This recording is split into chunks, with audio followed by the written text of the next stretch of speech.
I'm excited to introduce our guest today.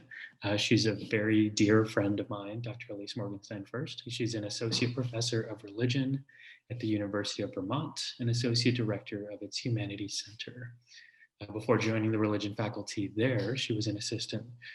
She earned her BA in religion at Colgate University, her MTS at Harvard Divinity School, which is where we met, and she completed her PhD in religious studies with an emphasis on Islamic studies at the University of North Carolina at Chapel Hill. Her specialization within the broad scope of the study of religion is Islam, with a particular regional focus in South Asia. Her monograph, her first, was Indian Muslim Minorities and the 1857 Rebellion. She's also an editor of the new volume called Words of Experience, Translating Islam with Karl Ernst. And more than any of this, she's probably best known for her podcast that she's a co-host. It's a hit. It's called Keeping It 101, A Killjoy's Introduction to Religion. So if you haven't heard it, you really must. I'll put it in the comments here. It's as entertaining as it is informative. So I just want to say that Ilyse is an increasingly well-known figure in the world of religious studies and on academic Twitter. Her handle is @ProfIRMF. And she's also one of the smartest and most passionate people I've known. So we'll talk today about anti-Semitism, anti-Muslim hate, and other forms of bigotry that we encounter. Hi, everyone. It's nice to see you. Thank you for watching the Religion News Service series, Anti-Racism as a Spiritual Practice. I'm your host, Dr. Simranjeet Singh, and this episode is part of the second season of our series, which we filmed late in 2020. The first season, which was entitled Becoming Less Racist, can be viewed on religionnews.com. We thank Columbia University and Trinity University for their support in making the second season possible. I'm also grateful for you, for being a part of this journey and this incredibly important conversation. Ilyse, nice to see you. How's everything on your end? How are you holding up? I'm holding up okay. It's always hard to listen to those introductions. After all these years, they make me so uncomfortable. They're so uncomfortable. And so I made yours extra long and tried to list every single thing I could about you to make it even more uncomfortable for you. That's what friends are for. Yeah, exactly. So tell us, you and I have known each other for more than a decade now, but I actually have never sat down with you and asked you about your life growing up. So tell us about your childhood, your upbringing. What was that like? Oh, that's a good question. I mean, I have a therapist, so we'll do this in the short way. I'm a Jewish woman from New Jersey. I spent most of my life in Bergen County, which is just over the George Washington Bridge, and also the traditional ancestral and unceded territories of the Lenape people. My family was pretty stereotypically New York Jews, like Yiddish in the house, lots of bagels on the weekend, pilgrimages to Zabar's. I had a favorite aunt who lived in Manhattan her whole life, and she referred to Brooklyn and the Bronx as the country, and where we lived as the sticks. It was great, just great. I always thought Seinfeld and Woody Allen movies were about my family, is kind of the people I come from. And I never understood why non-Jews liked it. Truly, what are you doing? But my life is also interesting, as I talk about on the podcast. It's not as clear cut as that because I'm also an adopted person. So my family are white Ashkenazi, first and second generation Americans from mostly Poland and Russia and what would now be the Ukraine. And a little bit of Austrian in there, you name it, shtetl Jews, they're them. But my bio parents were not that. My bio parents were young college students of unknown, but not quite as pale European folk. And so my experience as a Jewish person was both in this post-Holocaust echo chamber with World War II looming large, in a very progressive synagogue with loads of commies and socialists and union labor organizers. And as someone who is like a full foot and 3 inches shorter than my dad, the only person in my family with brown eyes. And so like, if you look at pictures of me, and if you look at the Keeping It 101 website, there's one of the episodes has a picture of me and my siblings as kids. And it's like, which one of these doesn't belong? And it's pretty clear which one it is. Cause like, who let this real tan kid into this like super pale family?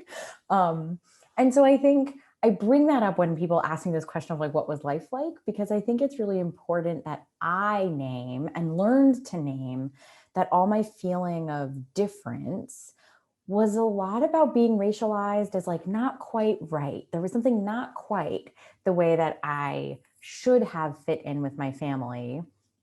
There was a lot of like, you let the nanny's kid play on the soccer team. How generous of you. Whoa, that's so racist, right? Like, or a lot of like, you must speak Spanish. There's a lot of that because the assumption of my bio parents is that they were Latinx, based on 2 facts in a legal document. And so there was a real sense of like, I'm being read as different. And so I think that was really formative to me growing up as a Jewish person, but also as someone who, completely, I want to be clear, identifies as a white woman and a white Jewish woman. Yeah, it's super interesting. I mean, to think about, a lot of conversations around racism and anti-racism these days comes to this question of belonging, right? Like we get to the diversity, and then we get to the inclusion, and then we get to the question of belonging. And I've shared with this group my own experiences of not feeling like I belonged in various contexts growing up in Texas, with the turban and a beard. But I haven't really thought about the experience of not belonging in your own family. Can you talk to us a little bit about like, do you have memories of wondering, I don't know, like if you really fit in, if people really cared about you, and then how do you develop a sense of belonging if you feel like you're an outsider in your own home? Yeah, it's a really good question and a hard one. And I want to be really clear that issues of like what we would call transracial adoption, so adoptions between and among races, like racialized families, is something that folks who are more oppressed than me, there's a lot of literature on this, right? And there's a lot of literature, and it's something I've spent a lot of time in my like own personal activist life dealing with around like why we're comfortable placing brown and Black and Asian children with white families, and the reverse is really not the case.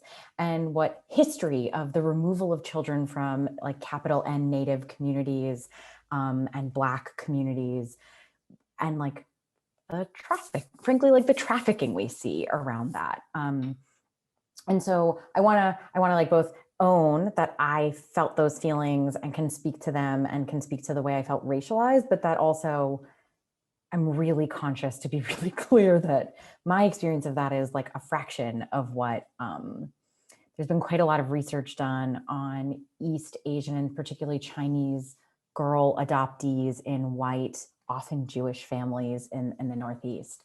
So I don't want to own that space. That's not mine. But I always knew I was adopted. My parents were really open and honest with me. And if that's ever your path or you're a parent, I fully recommend that. That's really good for people to know who they are and it not be like a secret sitcom situation where like someone calls and picks up the phone and you're like, what? It's my mom? No, that's stupid. It's bad writing. It's lazy. It's like, frankly, why I don't like Star Wars. Because like you just find out your dad is someone evil and you're like, oh, that might be me. Like, no, that's not how nature and nurture works. Like, I don't like it. I don't like it. I have a lot of beef with orphan narratives. And I have kids, so all we watch are orphan narratives because every stupid kids movie is about orphans. I can't handle it. I can't handle it. So I always knew, I joked that I was an orphan. I think that my parents sometimes were like deeply horrified by my ability to be like, I have no family. And they're like, we're right here. Like we picked you up on day 3, man. Like we're right here. But I think on the flip side, not fitting into your family is like a common adoptee concern. Like and some of it's really practical, like when you go to a doctor's office and they ask you what your family history is and you can't answer, and like it's 2020, so everything is about genetics and family background and what you're predisposed to, and like I can't answer those questions. I don't have that information. And until this year in the state of New York, I wasn't even allowed to request that information because, like, legally speaking, the bio parents were protected in ways that didn't assume that 38 years later there would be like developments that needed genetic information. And some of it's more the casual stuff. It's like what I think scholars would talk about as microaggressions. It's the ways that like people asked where I really was from when my mom would be like, these are my 3 kids. It's like, well, who's that one? That one's a little weird looking. Or it's the way that we came up with this whole narrative of like, well, on my dad's side, some of his sisters, they tan really well and everyone has curly hair. Like it was this whole like elaborate weaving so that when people ask the question of like, why, like I'm joking about Sesame Street, like which one of these doesn't look like the other, we had to come up with narratives for that. And so I think I was both acutely aware of my story and that was really empowering and important for me as like a young person just growing up and knowing the truth about themselves. But I also think it meant that I became a really good storyteller because people would ask the most inappropriate questions and feel really entitled to like my mom's gynecological history. Right? Because like, well, why couldn't you have your own children? And it's like, well, we're just on the corner, ma'am. Like, we're just getting a glass of milk. Like, why are you asking that? That's so insensitive and upsetting and sexist and like really sexist, right? Like, why is my mom's reproductive capability anybody's business? And it's only someone's business if they think women can only be breeders. So I think figuring that question out, I joked in a grad seminar we took, we had to do an intellectual genealogy, and the conceit of that paper, which I've thought about a lot, was that at any moment I could be someone else. So my birth certificate gets me in a lot of trouble. Simran, you'll appreciate this as someone who's profiled all the time. I have been turned down for driver's licenses in 3 states because my birth certificate, my original birth certificate, has 2 birth dates on it. Because the first birth date in like the shrunk, so it's a legal size piece of paper in the state of New York, and it has in that legal size piece of paper an 8.5 by 11 that has my like, you were born in 1982, you did this, you did that, here's your parents' names, blah, blah, blah. And then the bigger piece of paper has this other date on it and it just says made official, and it's like the end of 1984. Well, that looks like you made that up in your garage, because it's like, why does your birth certificate have 2 dates on it? And so trying to explain to the DMV that like, no, that's because like before 1984, I was probationarily the person on my birth certificate. Like Ilyse Morgenstein could have been somebody else altogether. And so I think that question has been something that I think about a lot in my work and in my own life. Like, what does it mean that had the state decided that Flo and Lord Morgenstein weren't capable or competent, or had like the next couple online gotten me instead, that even my birth certificate would be different, right? And those double dates for me always feels like, to be a nerd about it, that liminal space. It's like this evidence of that liminality. Yeah, it's so interesting, and you know, there are a million things that I want to say. I mean, the first, just because you said it last, it has to do with like our assumptions around legal documents as those being official standard bearers and how they're imperfect, and part of my experience, and it sounds like similar to yours, is that those have been weaponized against people to really create problems, right? And so just the very simple example that comes to my mind is the, you know, my running hero, Fo Jesing. He completed a marathon at the age of 100. And the Guinness Book of World Records and all the record books won't recognize it because he doesn't have an official birth certificate. I mean, he was born in 1911 in India. Birth certificates weren't standardized in India until the 1940s. And even then, my parents don't have birth certificates. My wife, who was born in 1984, doesn't have a name on her birth. Like, it's not a normal thing. So anyway, it's just thinking about some of the things we take for granted and how these expectations can really be colonizing and harmful. So I appreciate that. I want to ask you about your Jewishness as an adopted person, right? So part of Jewish tradition is that it's blood, and a lot of Western expectations of religion has to do with heritage, blood heritage, and so that's not you, and yet you grew up identifying as Jewish, and you still do. And so, what does that look like for you in terms of, I guess, squaring your identity as an adopted person, but also as a Jewish person? That's an awesome question. And it's really hard because Jewish law and legal history is pretty clear on adoption. Like, there's got to be special circumstances. Real Jews are matrilineal, so like born of a Jew. It was one of the major things that my parents wanted to know about the couple, and particularly the woman who gave birth to me. Like, it was primary. There were some experiences, and like, you know, when this gets recorded and my mom inevitably watches, like, she'll be mad, but I don't care. It's my story.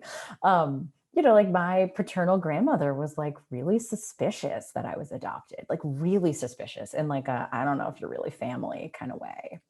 The rabbis were really suspicious in like a, I don't know, it doesn't, what if, like, we should do a mikvah. So this like cleansing bath that kind of like welcomes you back into the community.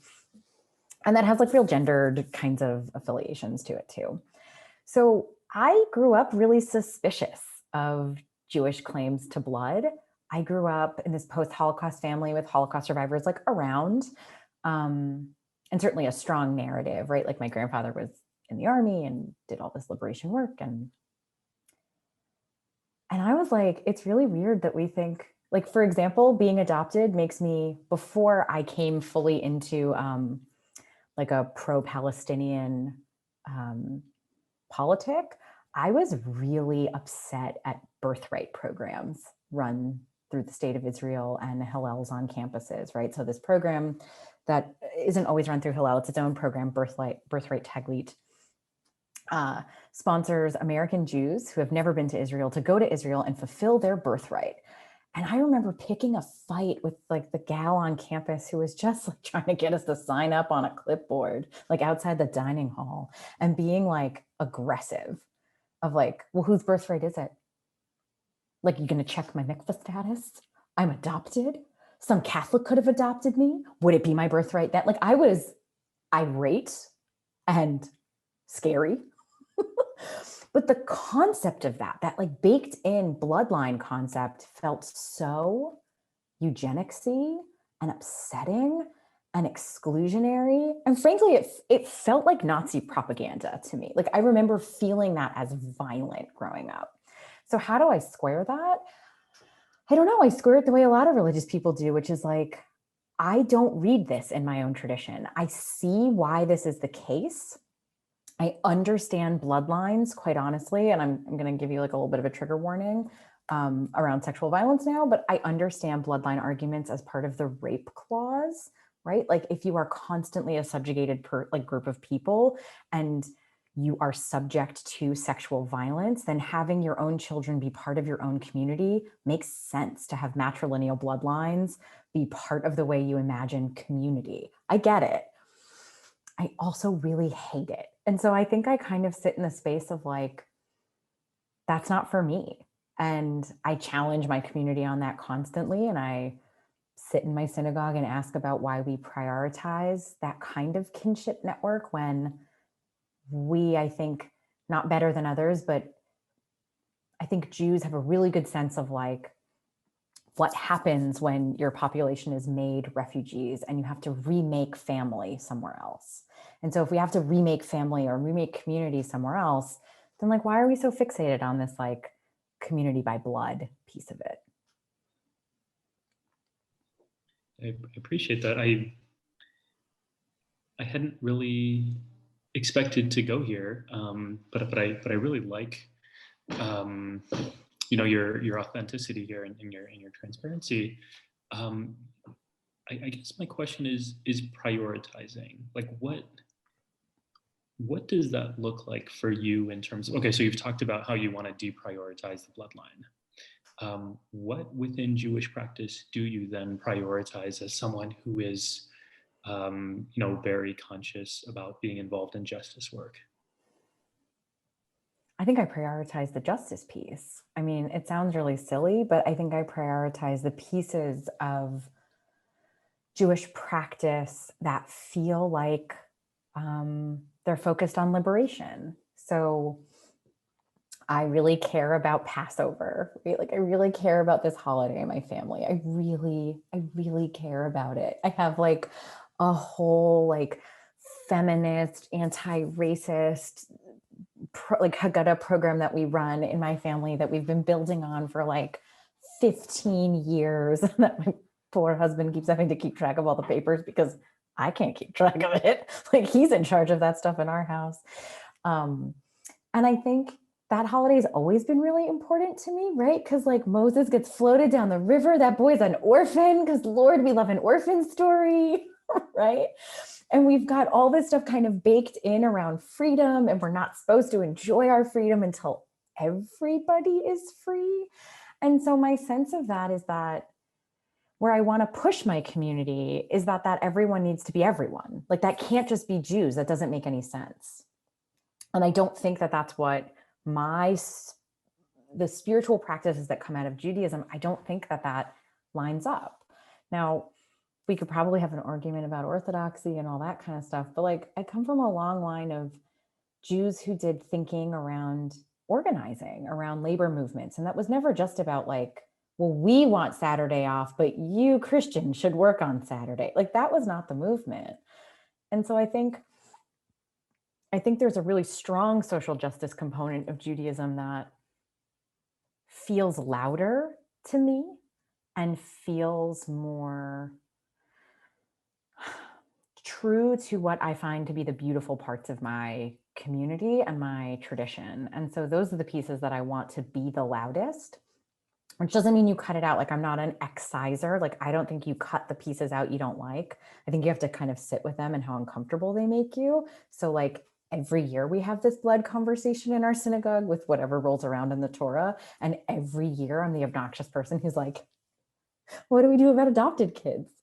Like we have a lot of those in our, like forget everybody else. Like, let's just make this personal, right? Like, how do you imagine me in this community? Because you're really happy to have me when I'm like running the We Love Muslims program, or when I'm like singing songs roll too loud at the Tot Shabbat programming. But like, what do you do with me actually?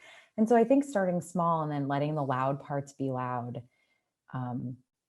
and making quiet or deprioritizing the stuff that just doesn't sit with the rest of it, I feel like is, I don't know, that's my own religious way of getting about it. It's probably bad history, but it's okay, practice-wise.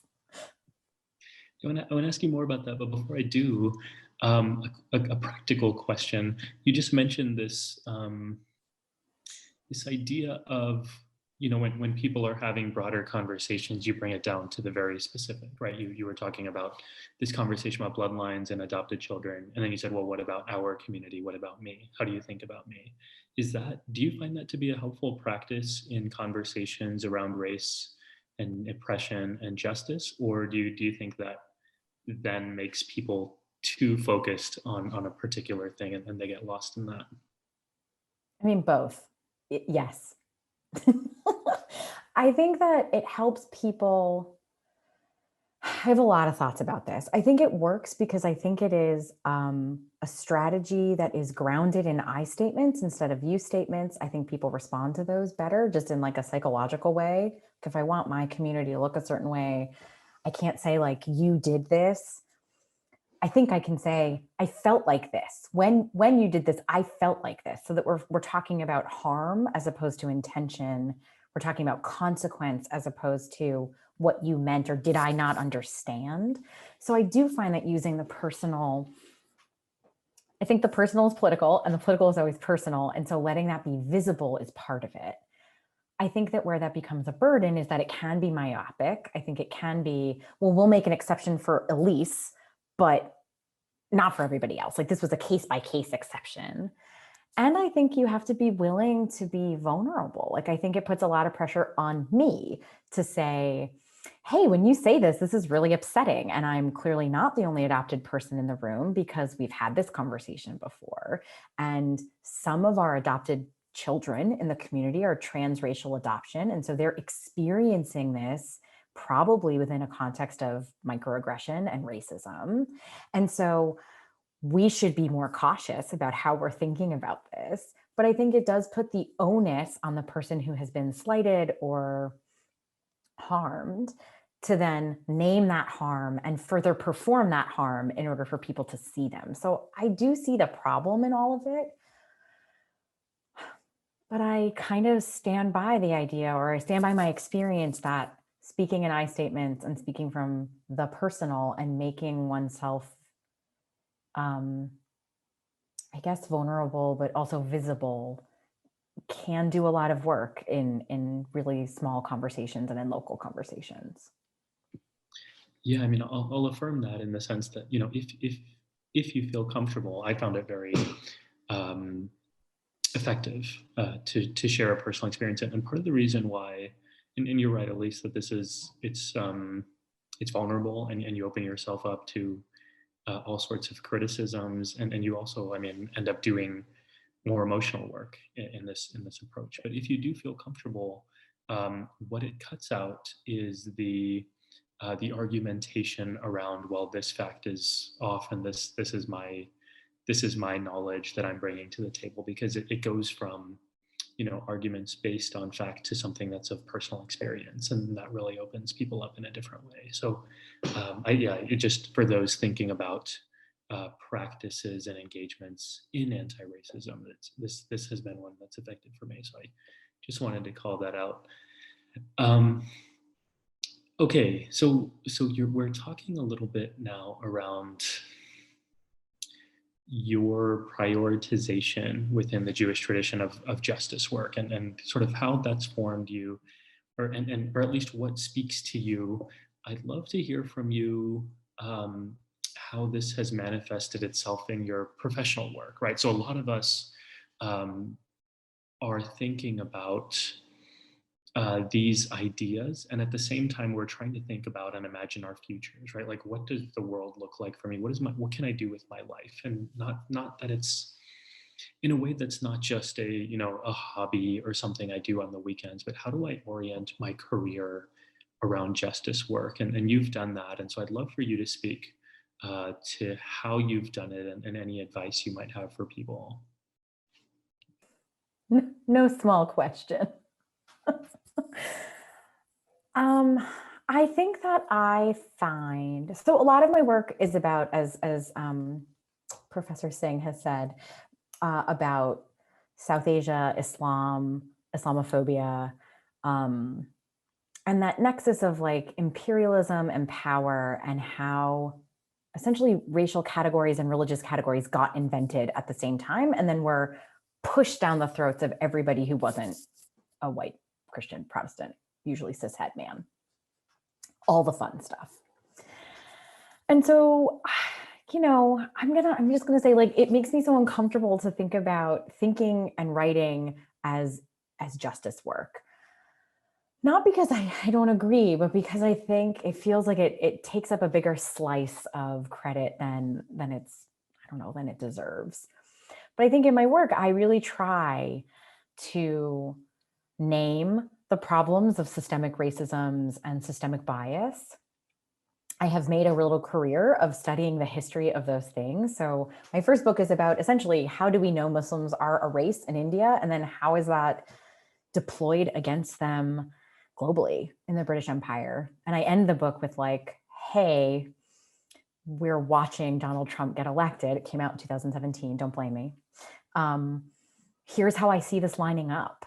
Like, here's how this actually sounds like this rhetoric that was invented way back when, like sentence by sentence, this sounds really similar. So how do we feel like the Mark Twain line of like history doesn't repeat itself, but it rhymes, right? Like this rhymes. Where did we get that from? And how can we do better? I think I've also, as Simran has said, made it my gig to do some public facing work. So my academic book is something that none of you will read. It's like an academic book that was meant to get me tenure, and that's fine. But like I run this podcast, and the whole idea of the podcast is we're two academic women who study race, gender, and religion, and we want everyone to know about it, and we want everyone to know that it's dangerous not to know about it. And so that place of I'm a few things as an activist, and I think as a scholar. I'm a drop in a bucket activist, which I have said for years is like everybody has something to add to the bucket, even if it's just a couple of drops. And collectively, if we're all adding a little bit of drops, then the tide rises, right? So I'm like a rising tide raises all boats, but you don't need to be the entire ocean. You just need to add your drops. So that's part of my thing. Everything I'm doing should contribute in some way to these values that I hold. And sadly, Simran, is, as you well know, those values are really like the bar is low. You know, when we teach about Islam, students sometimes come in and it's like, I don't know anything about Muslims, but I know they're scary. It's like, it's a really low bar.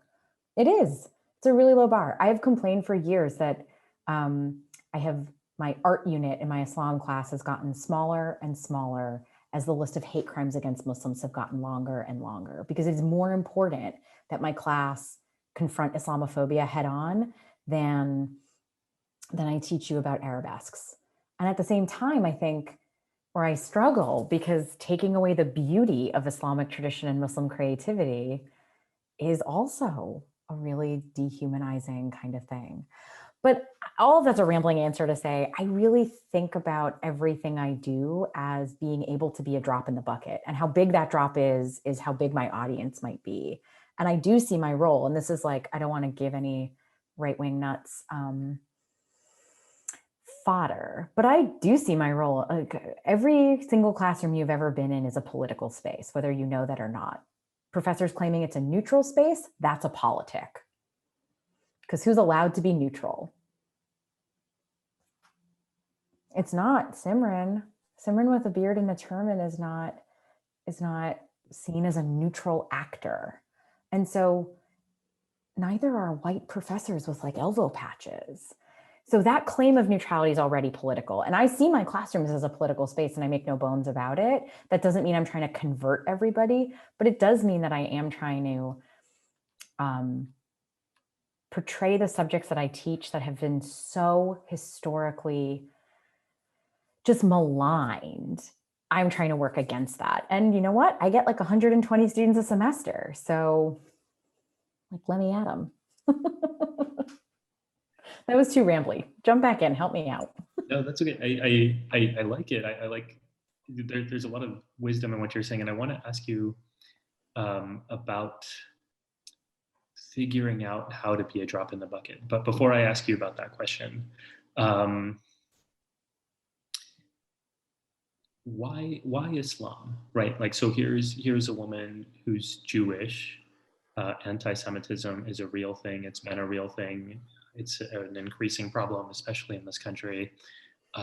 You could do that, but instead you've chosen another community. And so where does that come from? How does that fit in with your worldview? I mean, it's going to sound dumb, but it's kind of like 9/11 plus a good professor.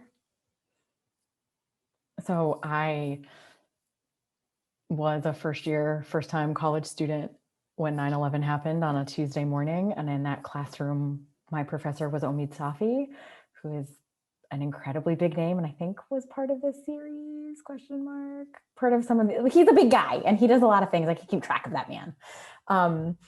He's a dear friend all these years later.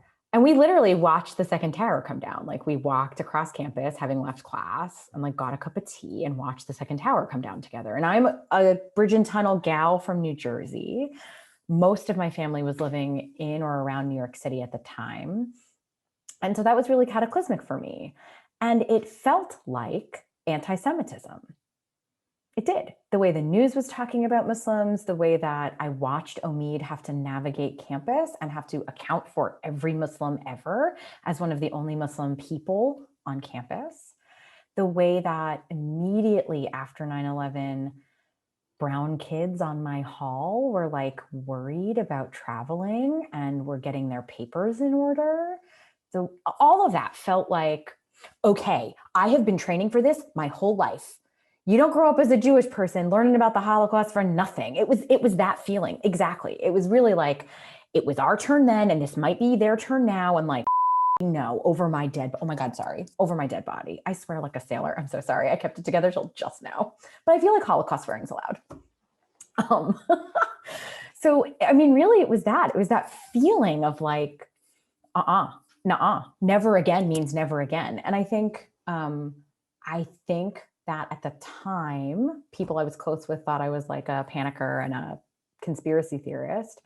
But I think that inner voice that said, this rhymes, this history feels like it rhymes. And I was not brought up to think never again, and that we stand up for our neighbors and we would never allow this to happen. We would never be a bystander. That was just part of my spiritual and religious tradition. And so then I was like, okay, well, if it's about Muslims right now, then I can just major in this. And frankly, originally I thought I was going to be a civil rights attorney at the beginning. I thought that I would get a major in religion and I would apply to law school. And that's what I was going to do. And I applied. I mean, I applied to law school at the same time I was applying to div school. It just so happens that I went the one way as opposed to the other. But I thought that was going to be part of it. And I think, my next project is on shared histories of Islamophobia and anti-Semitism. Like that is the next project I'm working on. Not because I'm a Jewish person, but because, again, it rhymes. And we've done a lot of work to nationalize Islam and Judaism so that we can't see that shared history at all.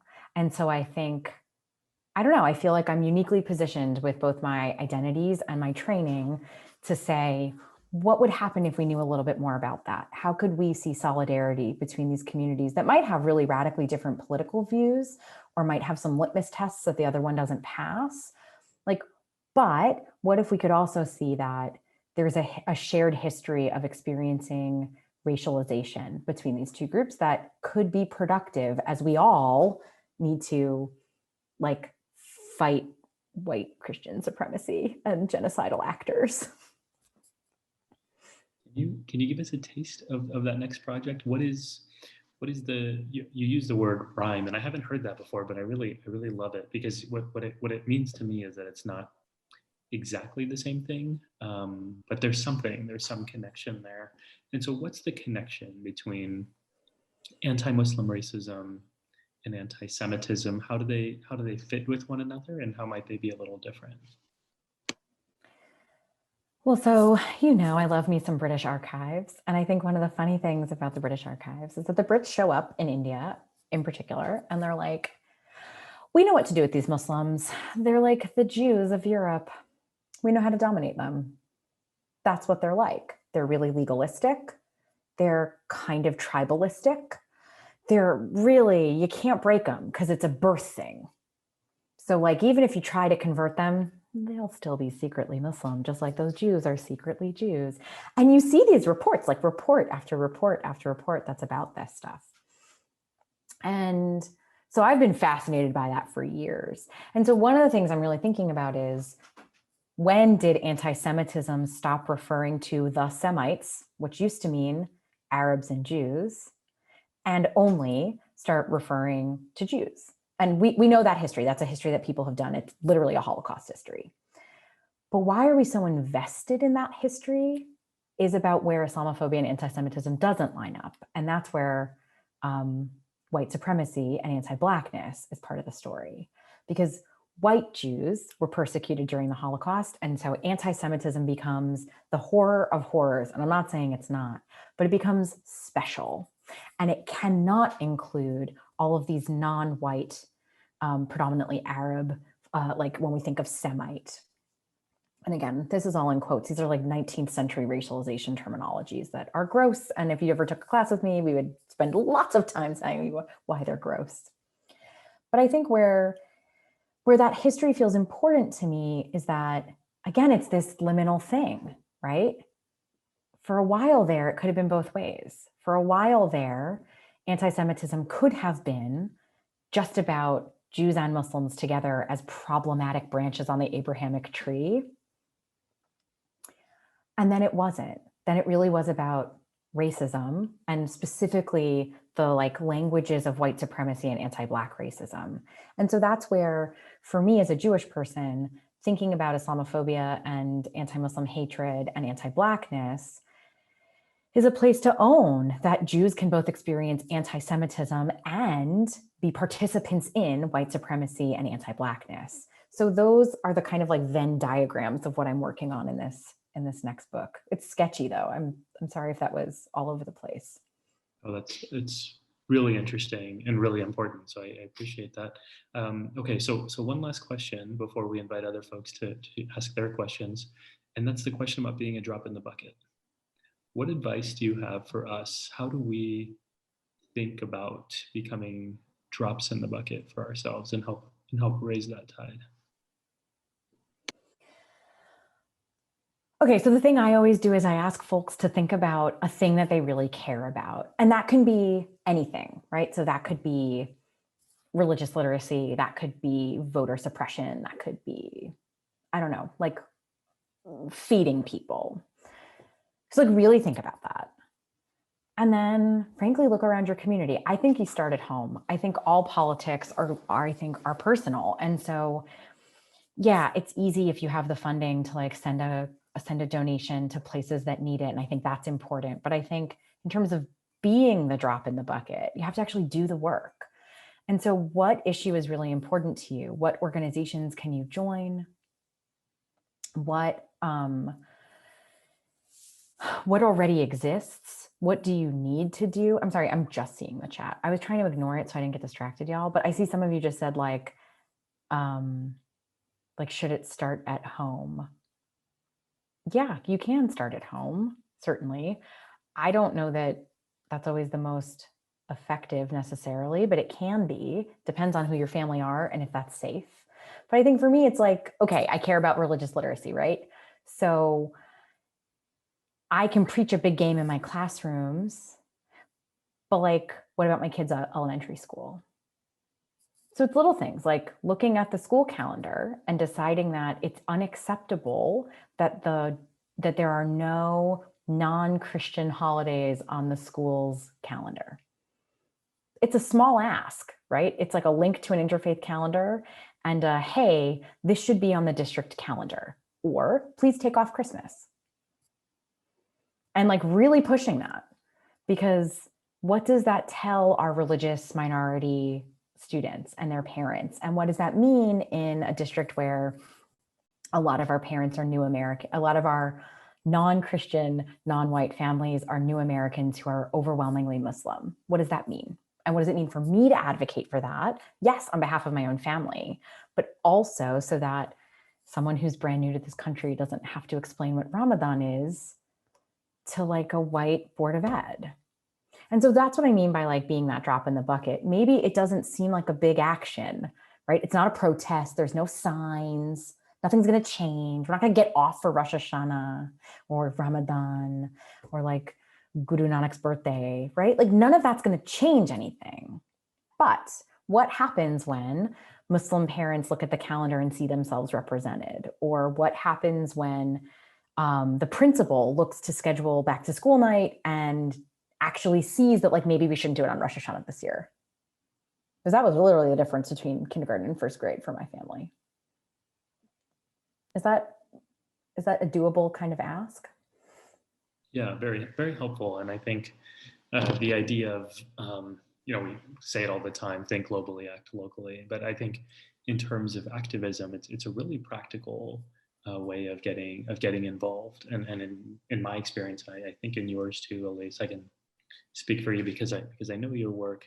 That's sort of the pathway, right? You start, you learn, you practice, and you're footprint gets bigger as you evolve. So yeah, I think that makes a lot of sense. I want to thank you for your time. Really appreciate having you on.